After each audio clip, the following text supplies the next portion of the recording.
안녕하세요. 우종훈입니다. 선박해양 생산공학 생산기술 이야기에 대한 강의를 시작을 하겠습니다. 우리가 생산기술이라고 하면 종류는 워낙 다양하지만 그 중에서 우리가 공학적으로 의미가 있는 두 가지를 알아볼 텐데요.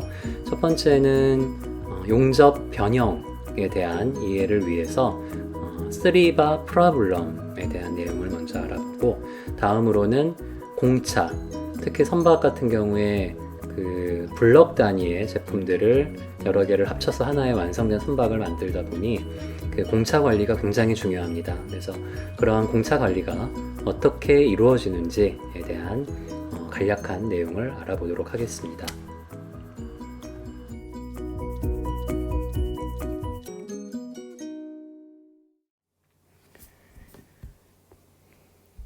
자, 조선해양 생산 기술은 대부분 열과 관련이 많습니다.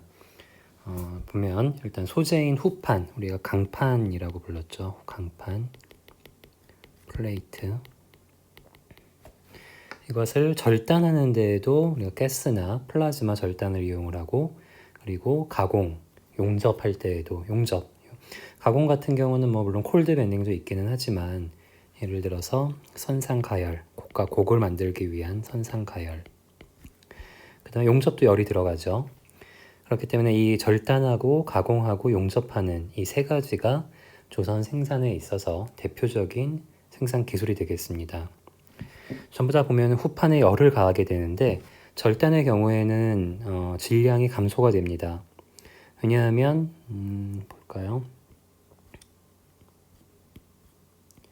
우리가 이러한 판을 여기를 절단을 한다고 했을 때, 물론 이렇게 얇은 판이나 박판을 절단을 할 때에는 마치 종이를 가위로 자르듯이 잘려나가겠지만, 후판의 경우에는 여기서 이제 용접 토치로 이렇게 열을 가하게 되면, 열을 가해서 우리가 그때 배웠지만 열을 가하고 고압의 산소로 이걸 불어내준다고 했죠.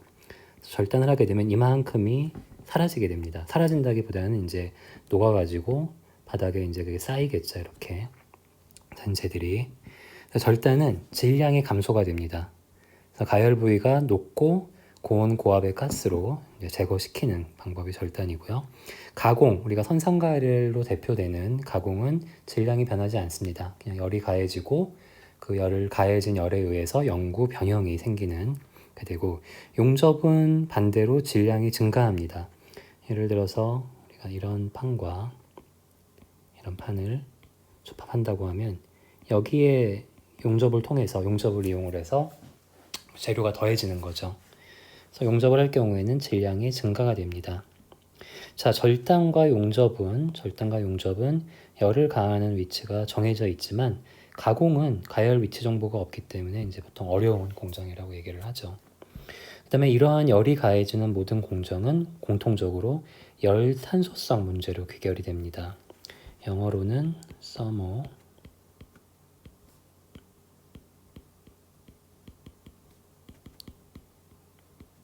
되게 됩니다. 열이 가해지고 동시에 탄성, 그 다음에 소성 변형이라고 그러죠. 소성 변형이 발생되는 열탄소성 문제입니다. 자, 이러한 열탄소성 해석은 구조물에 열을 가하여 영구 변형, permanent deformation이죠. 영구 변형이 발생하는 모든 문제에 적용이 됩니다. 특히 가열 후에 잔류 응력이 발생하는 경우에는 구속된 구조물의 전체 가열을 하거나 부분 가열을 하게 되는데, 자, 부분 가열을 하는 경우에는 우리가 이제 비균일한 온도 분포가 그 철판 내에, 철 구조물 내에 비균일 온도 분포가 이루어지면서 그렇게 되면은 열이 가해지면은 식는 과정에서 수축이 일어난다 그랬죠. 그래서 예를 들어서 그때 우리가 선상가열을 얘기를 할 때도 여기에 열이 가해지면은 이렇게 온도 구배가 생긴다 그랬죠. 그래서 열이 더 많이 가해진 부분이 수축이 상대적으로 더 많이 일어나기 때문에 이런 변형이 발생을 한다. 그래서 그걸 비균일 수축이라고 합니다. 수축과 이제 팽창이 일어나는 부분이 생기겠죠. 그러면서 응력은 우리가 여러분들 다 배웠지만 스트레스죠. 스트레스와 그 다음에 변형, 디포메이션이 발생을 하게 됩니다. 자, 그래서 여기서 발생한 응력에는 우리가 그 변형에는 탄성과 소성이 있습니다. 잘 알죠? 탄성은 힘이 가해졌다가 그 힘이 제거되면 다시 원상태로 복귀하는 게 탄성이고, 소성은 가해진 힘이 제거가 돼도 그 변형이 남아있거나 내부에 잔류 응력이 쌓이게 되는 것을 우리가 소성 변형이라고 얘기를 합니다. 그래서 가열 온도에 따라서 이 소성 변형이 일어나는 것은 재료의 성질 변화, 메테리얼 프로퍼티가 변화가 되면서 소성 변형이 이루어지게 되고요. 가열로 냉각하는 경우에도 온도 변화에 따라서 응력의 변화가 발생을 합니다. 그래서 우리가 이제 이런 그 열탄소성 해석을 특히 절단, 그 다음에 가공, 용접에서 굉장히 오래전부터 이루어져 오고 있는데, 여기서 발생하는 열탄소성 현상은 본질적으로는 동적인 현상입니다. 열이 가해져서 열이 전파가 되고 동시에 그 열에 의해서 팽창과 수축이 일어나고, 그러면서 내부에 변형과 잔류 응력이 남게 되는 그런 그 커플드 문제인데, 이것을 공학적으로 그 예를 들어서 플레임, 그러니까 산화 문제죠. 플레임과 그 다음에 열 전도, 그 다음에 구조, 뭐 이런 것들이 연성이 되게 되면은 굉장히 문제를 풀기가 어렵기 때문에 엔지니어링 관점에서는 이것을 언커플 시킵니다. 보통 이제 플레임은 제거를 하고, 균일한 열이 가해졌다, 비균일한 분포가 가해졌을 때 그 열의 열의 전도를 먼저 계산을 하고, 그 열의 전도에 의한 구조의 영향을 해석하고, 다시, 그러니까 이 부분이 계속 반복이 되는 겁니다. 그걸 이제 언커플링 시키는 거죠. 언커플링 치환을 해서 풀어주게 됩니다. 그걸 우리가 쿼지 스태틱이라고 얘기를 합니다. 자, 다시 보면은 본질적으로는 동적, 다이나믹한 열탄소성 커플드 문제입니다. 그래서 다시 보면 열원이 움직이고 있고, 가열과 냉각이 전도와 대류가 동시에 발생하고, 그에 따라서 재질의 변화가 일어나고, 그 재질의 메터리얼 프로퍼티 변화에 의해서 구조 변형이 일어나는 이런 것들이 다 연결이 돼 굉장히 이제 그 사이뮬테이니어 동시점에 같이 발생을 하는데, 이것을 풀 수 있는 문제로 만들기 위해서 쿼지 스태틱의 비현상 문제로 치환을 해서 하게 됩니다. 그래서 온도 분포를 먼저 전도 대류에 의한 해석을 먼저 하고, 그 다음에 이 온도 분포가 주어졌다라는 가정하에 구조 변형을 이제 언커플링 시킨 상태에서 그래서 이거를 굉장히 시간을 짧게 델타 t를 굉장히 작은 숫자, 이걸 뭐라 그러나요? 어쨌든 스몰 넘버로 해서 반복 해석을 하게 하는 겁니다. 반복 해석을. 그럼 이제 해석 시간이 오래 걸리죠. 열탄소성 해석 시간이 굉장히 작은 강판을 작은 그 유닛을 대상으로 해도 보통 뭐 이거는 문제의 종류와 솔브와 이거에 따라 다 달라지지만, 예를 들어서 1 곱하기 1m짜리 판에 대한 용접 또는 뭐 가공 해석을 한다고 해도 과거에 뭐 이렇게 반나절 가까이 걸릴 때도 있었고요.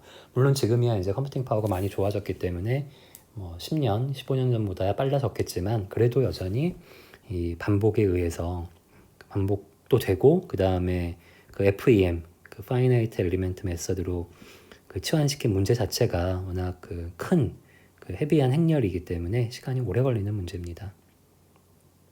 그래서 열탄소성 해석에 대한 텐서 표기법은 뭐 이런 게 있다라는 것만 그냥 언급을 하고 넘어가도록 하겠습니다. 그래서 보면 이제 그런 열탄소성 해석에 연계되는 그 물성치들이 있는데, 이 물성치들이 중요한 건 이제 온도에 따라 변한다라는 겁니다. 대표적으로 항복 응력, 우리가 보통 시그마 Y로 표현을 하죠. 항복 응력. 그 다음에 그 금속의 열 전도율. 이것도 뭐 모든 물질이 공통되는 게 아니고, 이게 마일드 스틸이냐, 뭐 하이텐이냐, 또는 물질에 따라 다 달라지는 겁니다. 그 다음에 탄성 계수인 영스 모듈러스. 그 다음에 열 팽창 계수도 있고, 그 다음에 이런 비열이죠. 우리가 스페시픽 히트라 그러는 비열도 있고, 포화송 레이션은 보통 이거의 관계죠. X방향, Y방향으로의 X방향으로 어떤 수축이나 변형이 일어났을 때 그것이 수직한 방향에 미치는 영역인데 그런 포화성 레이쇼라고 합니다. 그래서 이런 모든 수치들이 온도에 따라 변하게 됩니다. 그렇기 때문에 이 열탄소성 해석이 메터리얼 프로퍼티의 값을 참조를 해야 되고요. 그래서 이런 값들이 있습니다. 우리가 보통 템퍼레이처에 따라서 여기 보면은 마일드 스틸에 대한 거죠. 보통 조선소 철판 가장 많이 쓰이는 마일드 스틸에 이제 누군가 다 구해놨습니다. 구해놨기 때문에 여러분들 나중에 숙제를 할 때에는 이것을 인터폴레이션 해서 사용을 하면 됩니다. 저희 뒤에 제가 나눠드리는 장표의 그래프는 참고를 하면 됩니다. 앞에 있는 그래프는 플로팅을 해본 겁니다.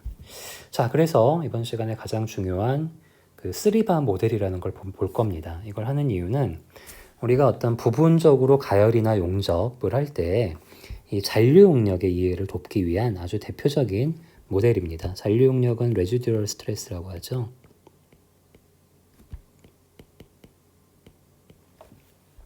실제 용접 잔류용력의 발생 과정은 굉장히 설명하기가 어렵습니다. 복잡한 문제인데 그것을 단순화시켜서 3바 모델이라고 하는 단순화된 형태로 간략화를 해서 설명을 하게 됩니다. 이것이 어떤 구조물, 특히 이제 스틸 플레이트에 발생되는 잔류 용력의 정성적인 특징을 파악하기에 용이한 그런 대상이 되겠습니다.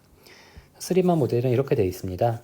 그래서 이제 아래 윗면은 이제 이거는 구속이 되는 거고요. 구속이 되고 이렇게 세 개의 바로 이렇게 세 개의 이게 바입니다. 바인데 열이 가해지고 냉각되는 거는 가운데 바에만 가해지게 됩니다. 이거를 여러분들이 이제 볼 때 어떻게 보면 되냐면 이거를 하나의 커다란 마일드 스틸 플레이트라고 봐도 됩니다. 그래서 이 부분에 어떤 열을 가해준다. 이 라인을 따라서. 그러면은 우리가 이제 아까 얘기한 잔류 응력이라는 게 남게 되는데 남게 되는 이유가 이런 주변에 열이 가해지는 부분은 팽창과 수축을 반복할 텐데 열이 가해지지 않는 이런 부분, 그러니까 소위 이 주변 부분들은 이것이 마음껏 팽창하고 마음껏 수축하지 못하도록 하는 어떤 주변의 구속 조건, 바운더리 컨디션이 됩니다. 이것을 굉장히 심플하게 간략화해서 이렇게 3바 모델로 만들었다라고 이해를 하면 됩니다. 그래서 이제 이 3바 모델에 있어서 잔류 용력의 발생 과정을 살펴보도록 하겠습니다.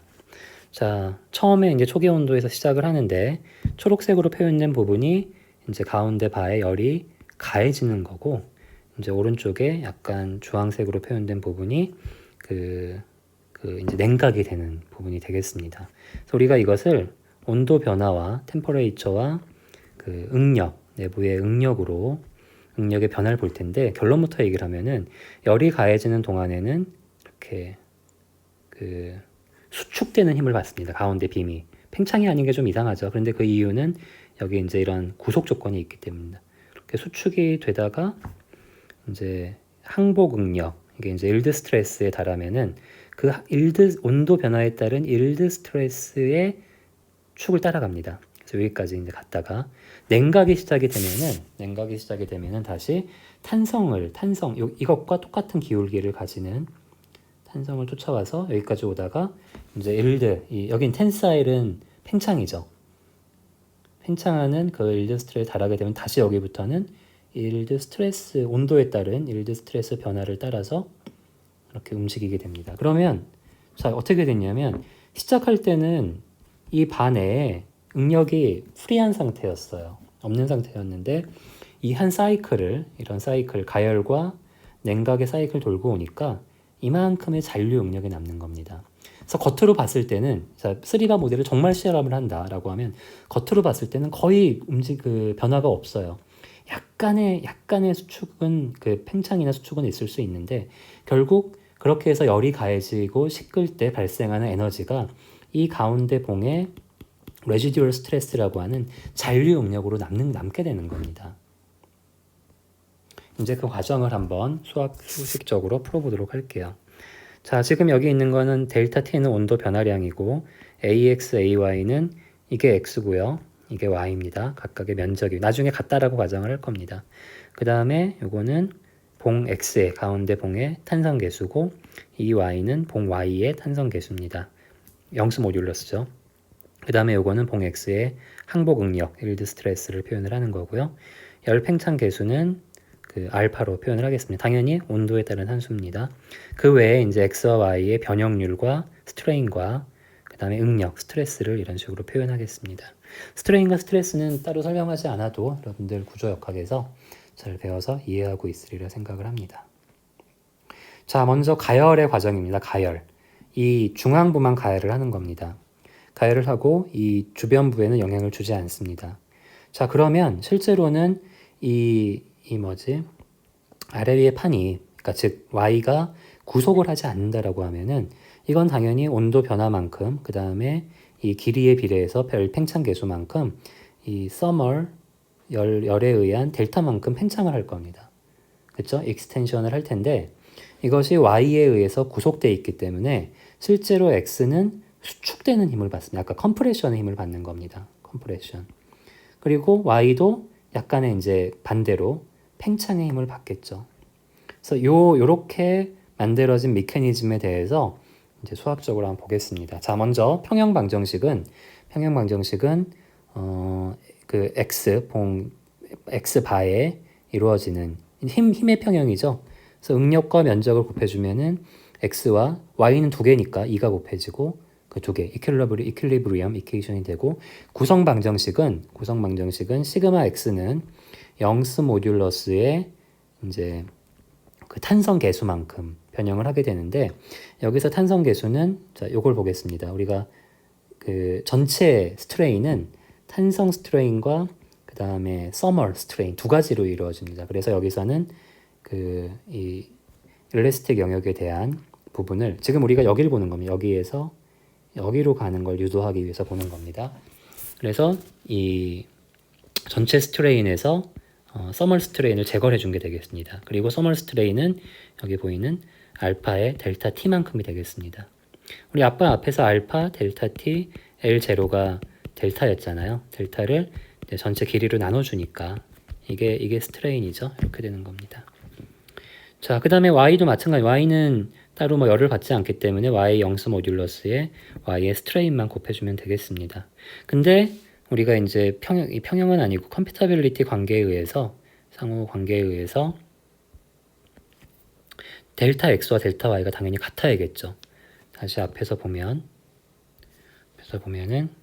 지금 이 델타 x와 델타 왜냐하면 한 몸이니까 이 아래 위에 플레이트인지 뭔지 모르겠지만 구속이 되어 있기 때문에 그렇습니다. 자, 그렇게 해서 이걸 연립을 해서 풀어주면은 다 연립을 해서 풀어주면 어디에 대해서 엡실론 x와 엡실론 y가 같아야 된다라고 놓고 풀어주게 되면은 식이 이렇게 됩니다. 이거 뭐 산수니까 여러분들 지금 위에 있는 식을 연립을 해주면 되고요. 거기에서 이제 시그마 x 뭐였어요? 시그마 스트레인 x는 2x에 여기서 그러니까 이것도 필요 없겠죠. 사실은 다 똑같다고 했으니까 여기서 빼기 알파 델타 t. 그래서 요 항을 여기에 대입을 해서 조금만 계산을 해주면 이런 식이 튀어나옵니다. 델타 y는 뭐 그냥 입실론에 델타 y가 시그마 y는 입실론에 저것만 곱해주면 되잖아요. 그 영수 모듈러스만 곱해주면 되니까. 그래서 이런 식이 나옵니다. 이건 여러분들 그 숙제로 해야 되니까 숙제는 뭐냐면 이걸 여러분이라면 유도를 해보고 컴퓨터 매틀랩이나 여러분들 뭐 C나 자바나 파이썬을 이용을 해서 이 그래프를 실제로 그려보는 게 숙제입니다. 마지막에 다시 한번 얘기를 하겠습니다. 그래서 이거를 보니까 시그마 x가 이렇게 나온 거예요. 시그마 x가 왜냐하면 우리가 이게 정확히는 시그마 x를 보는 거잖아요. 여기가 t고 여기서 하나 가정을 합니다. x와 y의 봉의 단면적은 a로 일정하다고 보고 영스 모듈러스도 y와 x가 동일하다고 봅니다. 물론 여기는 t에 대한 함수입니다. 그래서 이런 조건을 이 식에 대입을 해서 정리를 해주면은 시그마 x가 이렇게 간략화가 됩니다. 그럼 여기서 보면은 영스 모듈러스는 일단 탄성 영역이기 때문에 그대로 쓰면 되고 열 전도계에서도 마찬가지고요. 그럼 온도 변화에 따른 이 기울기에 따라서 이렇게 이동을 하는 걸 볼 수가 있습니다. 그래서 기울기가 음수인 1차 함수가 되는 거고요. 즉 그 바 x의 입장에서 보면은 압축 능력이 지속적으로 증가를 하고 있는 겁니다. 증가하다가 이제 어디냐? 일드 스트레스에다 부딪히는 거예요. 이제 그 과정을 보겠습니다. 부딪히고 나면은 평형 방정식은 그럼에도 불구하고 이거는 그대로 유지가 됩니다. 근데 일드 스트레스에 도달했기 때문에 더 이상 다른 영향을 받지 않고 여기서 A부터 어느 지점까지는 언제까지 열이 제거될 때까지는 그 온도에 따른 여기부터 여기에 이 온도 분포에 따른 값의 변화만 가지게 됩니다. Y는 전혀 상관이 없죠. 상관이 없기 때문에 이걸 풀어주면이 아니죠. 이제 이렇게 대입을 해준 거죠. 그렇게 놓고 보니까 시그마 x는 그냥 온도에 따른 바 x에 대한 일드 스트레스가 되는 겁니다. 그래서 봉 x에 대한 응력은 압축 응력 상태로 부재의 온도에 따라 일드 스트레스, 항복 응력 값과 같다. 그래서 여기부터 여기까지 이동을 하는 겁니다. 여기까지가 이제 열이 가해지면서 쭉 압축이 일어나는데 각각 탄성과 탄성 영역과 소성 영역으로 구분을 해서 설명을 했습니다. 자, 이제 다음으로 가보겠습니다. 이제 이렇게 됐잖아요. 지금 우리가 열이 가해져서 약간 이제 팽창을 했습니다. 자, 그럼 여기서 이제 냉각을 시켜줘야 되는데 냉각을 시키면 마찬가지로 그 냉각되는 온도 변화만큼 줄어들어야 되는데 이 봉 Y에 대한 구속 조건 때문에 이번에는 X가 약간 인장되는 힘을 받게 되고 Y는 반대로 그에 상응하는 압축 응력을 받게 됩니다. 자, 이번에는 여러분들 많이 생각할 필요가 없이 이퀄리브리엄 이퀘이션은 그대로 되는데요. 여기서는 이 점이 소위 이제 여기 B점에서의 델타 T고요. 그 다음에 B점에서의 시그마 X입니다. 이렇게 그래서 표현을 하겠습니다. 그래서 이 식이 뭐냐면은 이 OA 열이 가해지면서 탄성 영역에 왔던 거를 그 식입니다. 지금 이렇게만 보면 그것을 그대로 B의 점에서의 델타 T, B점에서의 델타 X만큼 평행 이동을 시킨 겁니다. 이 그래프를. 그래서 그 전부터 시작을 해서 어디까지 쭉 1차 변형을 하냐면 이번에는 팽창 쪽으로 시그마 그 일드 스트레스에 달할 때까지 이번에는 그 마이너스의 기울기를 가지고 마이너스의 똑같은 기울기입니다. 아까 여기다가 우리가 다시 요 가정을 대입을 시키게 되면은 이번에는 자 아까 우리가 요 식이 OA였죠. 이게 OA였습니다. O에서 A로 가는 거였습니다. 그게 요 점으로 평행 이동을 한 거예요. 평행 이동을 해서 이제 그 컴프레션에서 텐사일 영역으로 넘어가게 됩니다. 마찬가지로 그렇기 때문에 기울기가 마이너스 3분의 2인 1차 함수 형태, 즉 이전의 탄성 변형 단계 OA 단계 그래프를 평행 이동 얼마만큼 B점으로 점 B로 평행 이동한 그래프가 되겠습니다. 자, 그 다음에 이제 아까 얘기했듯이 여기에 다다르게 되면은 시그마 Y에 다다르게 되면 나머지는 이제 원래 온도로 올 때까지 일드 스트레스를 그냥 따라가게 돼. 남는 건 요거밖에 없는 겁니다. 그래서 봉 X의 응력은 그 텐사일 응력, 인장 응력 상태로 부재의 온도에 따른 항복 응력 값과 같게 되는 겁니다. 그렇게 하고 보니까 사실 이게 탄성 영역에만 있었으면은 갔다가 다시 돌아와야 돼요. 근데 이러한 소수성 변화 때문에 이 사이클을 돌고 나니까 여기서 다시 사이클 돌고 나서 이 온도로만 보면은 여기서 갔다가 다시 냉각한 거잖아. 이거밖에 없잖아요. 근데 잔류 응력이 이만큼이 남아서 그 X라고 하는 봉은 원상태를 복귀를 한 것 같지만 실제로 내부에는 이런 어떤 스트레스가 쌓여 있는 상태가 되는 겁니다. 그럼 이런 스트레스가 변형을 일으키기도 하고 또는 undesirable한 바람직하지 않은 상태에서는 이것이 어떤 내부에 크랙을 발생시키거나 구조물의 파손을 가져오게 되는 좋지 않은 방향으로도 작용을 하게 됩니다. 그러니까 보통 우리가 용접을 하고 나면은 그 내부에 이제 이런 용접에 의한 잔류 응력이 남게 되고 그것이 이제 좋지 않은 구조물에 좋지 않은 영향을 주게 되는 거죠. 정리를 해보면 OA는 음의 기울기를 가지고 내려가다가 소성 영역에 다다르면은 온도에 따른 소성 응력 변화만 한다. 이게 이제 가열의 단계고요. 나머지는 이제 쿨링의 단계인데 이것이 그 탄성 변형에서는 그 온도가 이제 가해져 있던 그 점, B 점에서의 온도, 그다음에 그 점에서의 응력에서 시작을 하게 되는 겁니다. 똑같이 탄성 O에서 A로 갔던 것과 같이 B에서 C로 오는데 C는 이제 이쪽 텐사일 방향으로의 Y까지 오게 되는 겁니다. 그리고 나머지는 원상 복귀할 때까지는 일드 스트레스의 영향을 받아서 최종적으로 이러한 레지듀얼 스트레스가 남게 되는 겁니다. 자, 이게 우리가 이런 것이 이 원리가 선상가열이라고 하는 가공에서는 파저티브한 방향으로 원하는 변형을 얻기 위해서 사용이 되고요.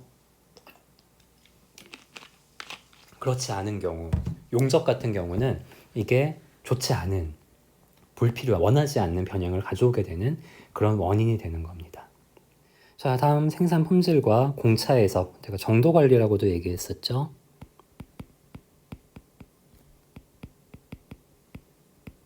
대한 내용을 시작을 하겠습니다. 자, 제품의 품질이라는 거는 데이빗 갈빈이라는 하버드 비즈니스 리뷰에 그 투고된 논문에 따르면은 다음에 8가지 측면을 가지게 됩니다. 성능이라고 하는 측면이 있고요. 그 다음에 그 제품이나 서비스가 가져야 되는 독특한 기능으로 대변되는 피처, 그 다음에 신뢰성, reliability라고 하는 신뢰성, 그 다음에 conformance라고 하는 목적에 적합한지에 대한 부합성, 그 다음에 내구성, durability라고 하죠.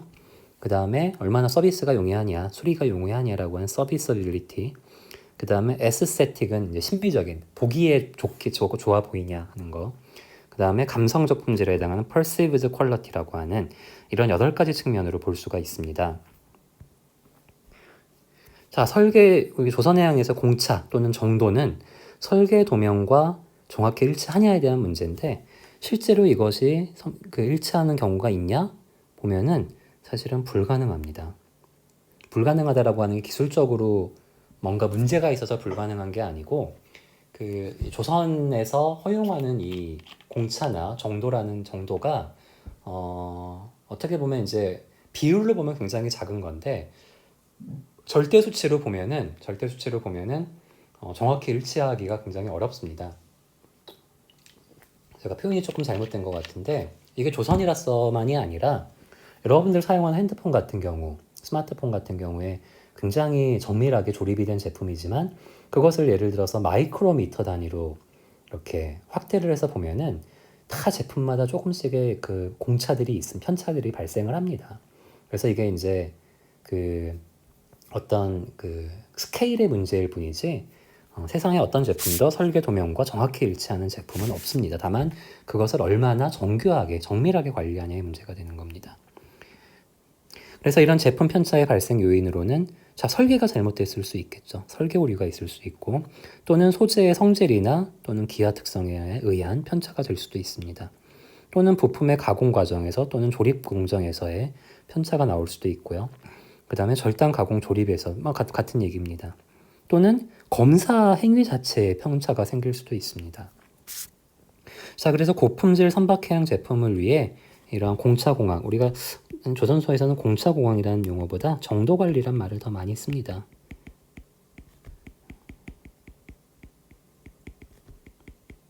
정도 부서라고 하는 그런 별도의 부서들도 있죠. 그래서 역할은 품질을 개선시키고 그럼으로써 건조 기간을 단축하는 건 어떤 공법의 문제보다는 자꾸 이런 그 어떤 공차, 그러니까 소위 설계 도면과 다른 게 너무 크게 발생을 하면 그것을 리페어하고 복귀하는 데 시간이 많이 걸리게 되죠. 그래서 정상적인 건조 기간을 달성하기 위해서도 필요합니다. 비용적인 측면도 마찬가지고. 자, 여기서 우리가 공차공학과 공차와 편차와의 차이를 좀 보겠습니다. 공차공학, 디멘셔널 엔지니어링이라는 것은 설계와 편차 관리를 통해서 제품의 형상과 치수가 바람직한 범위에 있도록 함으로써 제품의 품질을 보장하는 체계적인 공학적 활동을 의미합니다. 자, 여기서 우리가 털러런스라고 하는 공차는 설계자가 부여하는 부품의 형상과 치수의 허용 범위입니다. 그러니까 이거는 설계자가 준다라는 게 중요해요. 보면 여기서 예를 들어서 이 중심의 위치가 예를 들어서 이게 미리는 단위는 잘 모르겠지만 0.3만큼 여기서 이게 벗어날 수 있다. 그 정도는 뭐 조립을 하거나 가공을 하거나 할 때 큰 영향을 주지 않는다라는 거고요. 편차는 실제로 제작된 부품 및 제품의 형상이 그 치수가 보이는 산포를 얘기합니다. 예를 들어서 지금 보이는 이런 부품을 예를 들어서 10,000개를 만들었어요.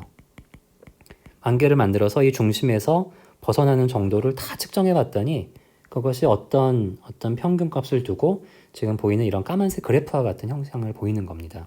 그래서 이런 평균 또는 기준치에서 스탠다드에서 벗어나는 정도, 이것을 편차라고 합니다.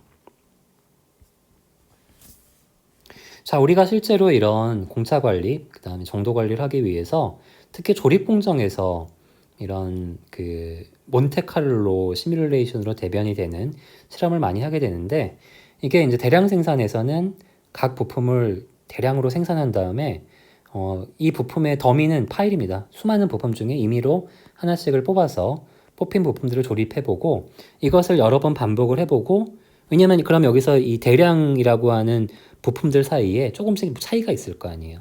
이걸 반복을 하면서 문제가 없는지를 보는데 이것을 물리적으로 수천 번, 수만 번 반복하는 게 힘들고 불가능한 경우들이 있기 때문에 실제로는 몬테카를로 시뮬레이션이라고 하는 실제 공정을 컴퓨터에서 모사를 해봅니다. 그래서 원하는 통계적 분포를 갖도록 부품의 더미를 이제 가상으로 생성을 한 다음에 거기서 이제 임의의 수를 랜덤 넘버를 생성을 하는 겁니다.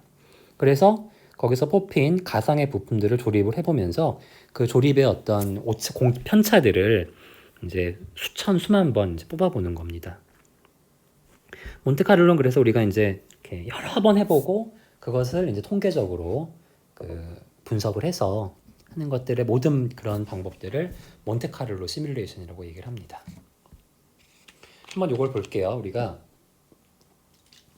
조립 공정에서 5개의 평판을 맞대기 용접한다.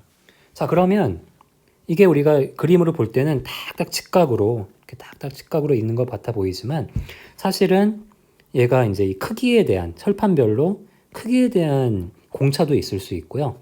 그 다음에 이 선이 확대를 해보면은 실제로 어떤 가상의 수직축에서 약간 평행에서 벗어날 수 있습니다. 확대를 해보면.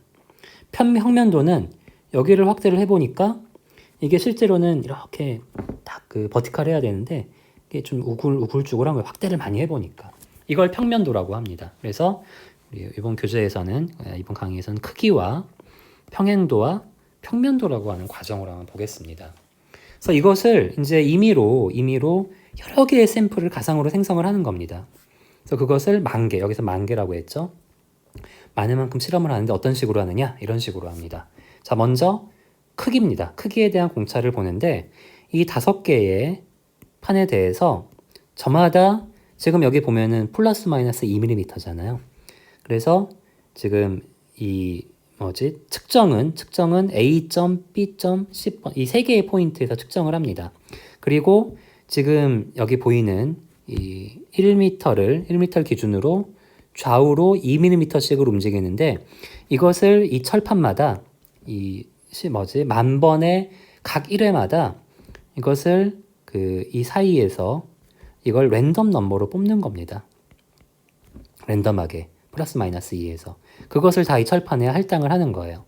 그래서 5장을 합쳐봤을 때 이 포인트가 수직에서 얼만큼 앞뒤로 벗어나 있느냐 해보니까 이걸 10,000번을 한 거예요. 컴퓨터로 하니까 순식간에 할 수 있겠죠? 해보니까 A 포인트에 당연히 지금 Y는 움직이지 않겠죠. Y 이 앞뒤 방향으로의 크기만 보니까 그래서 Y는 고정이 돼 있고 X하고 Y하고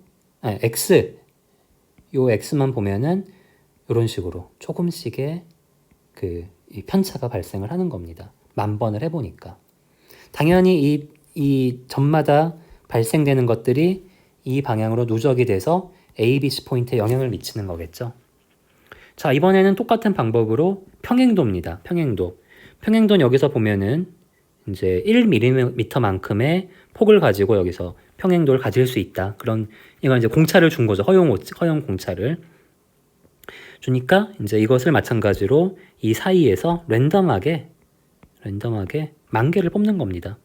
뽑아서 이 각각 5개의 철판에 그걸 임의로 부여를 해서 A, B, C에서의 포인트의 변화를 보니까 이번에는 이제 이게 기울어지기 때문에 X뿐만 아니라 Y에서도 Y의 값도 조금씩 변하겠죠. 뽑아보니까 이만큼의 작게는 0.2에서 많게는 0.6mm의 오차가 생기더라. 기울기에, 평행도에. 이번에는 평면도입니다. 플랫니스. 아까 얘기한 것처럼 자, 이 1이라고 하는 걸 기준으로 앞뒤로 이 길고 짧은 쪽으로 합쳐서 0.5mm만큼은 울퉁불퉁할 수 있다. 이걸 마찬가지로 이 면마다 다 부여를 해주는 거예요. 랜덤하게 10,000번을. 그리고 그것이 자, 그러면 이게 조금 이제 예를 들어서 여기를 한번 확대해 볼게요. 여기를. 그러면은 그랬는데 자, 이렇게 된 것과 이렇게 된 것이 이것을 접합한다라고 하면은 자, 요런 부분 때문에 이게 좀 갭이 벌어지겠죠. 이렇게 맞닿는 부분 때문에. 그래서 그것을 10,000번을 이제 임의로 랜덤한 숫자들을 할당을 해서 해보니까 마찬가지로 여기도 이게 기울어질 수 있잖아요. 이 면이. 이게 항상 수직이 아니고 이 울퉁불퉁한 면을 딱 대보니까 이렇게 기울어지더라. 그래서 X, Y에 대해서 전부 다 변형이 일어나고 그 편차들이 이렇게 발생을 합니다. 자, 이런 식으로 몬테카를로 시뮬레이션을 하는 겁니다. 자, 그리고 여기서는 케이스 2와 3를 한번 합쳐보는 겁니다. 지금 우리가 했던 이 케이스 2와 여기 있는 요거 숫자들하고 이 숫자들이 나왔잖아요. 근데 이 두 개를 같이 부여를 하는 겁니다. 몬테카를로 시뮬레이션 하는데 평행도와 그 다음에 플랫니스를 두 개를 동시에 고려를 해서 이렇게 표준 편차를 알아볼 수도 있습니다. 이렇게 해보면 예를 들어서 이 조선소에서는 이 면을 기준으로 5개의 판이 결합된 이 면의 각 X와 Y 방향으로의 편차가 1mm까지는 허용한다 라는 게 기준점이면은 지금 이 표준 편차는 다 그 안에 들어오는 겁니다. 근데 예를 들어서 어떤 회사의 경우에는 아니다, 우리는 0.1mm를 기준으로 한다 라고 하면은 다 불합격이에요. 이러면은 다시 공차 관리를 해야 이 평행도와 그다음 플랫니스 등에 대한 기준을 다시 설정을 하고 그 정밀도에 맞춰서 가공을 해야 되는 겁니다. 자, 이런 식으로 합니다. 하나의 예를 더 보겠습니다. 이번에는 자, 겉에 보이는 이런 박스에다가 이 두 개의 부품을 A, B를 넣는데 각각의 길이, 이 폭방향이라고 할까요? 길이가 A는 49.9에 플러스 마이너스 0.1, B는 49.9에 플러스 마이너스 0.1, 그 다음에 이 두 개가 조립되는 이 슬롯이죠. 홈의 길이는 100mm에 플러스 마이너스 0.1의 허용 오차를 가지게 됩니다. 이런 경우에 그러면 이게 정말 이게 조립이 안 되는 경우가 어떤 경우가 있을까요? 조립을 했더니 이게 이 면을 벗어나서 이 슬롯 안에 들어갈 수 없는 경우가 되겠죠. 그걸 이제 몬테카를로 시뮬레이션을 해보는 겁니다.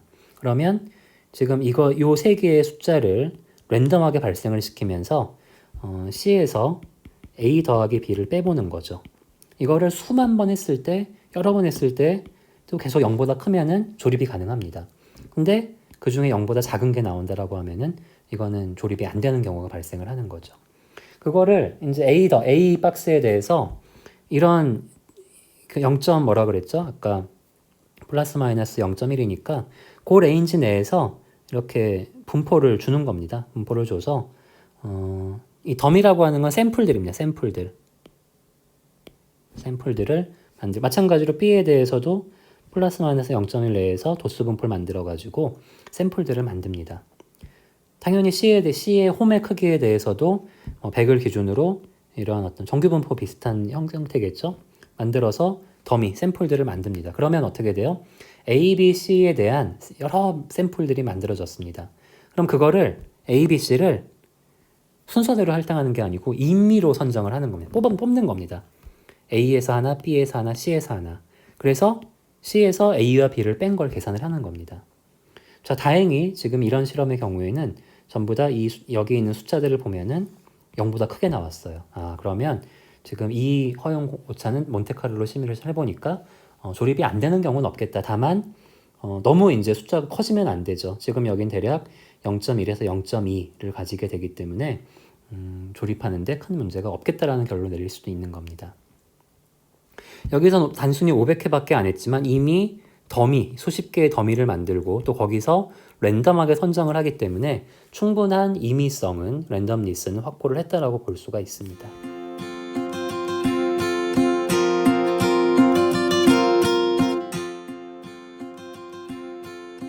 자, 이번 강의에서는 여러 가지 생산 기술 중에 중요한 두 가지를 알아봤습니다. 먼저 용접에 대한 내용과 그 용접에 의해서 변형 또는 잔류 응력이 왜 발생하는지에 대한 원리를, 메커니즘을 알아봤고요. 다음으로는 공차 관리, 우리가 복잡한 구조물의 공차 관리를 어떤 프리모티브한 이론을 기반으로 그 공차 관리가 이루어지는지에 대한 학습을 진행을 했습니다. 수고하셨습니다.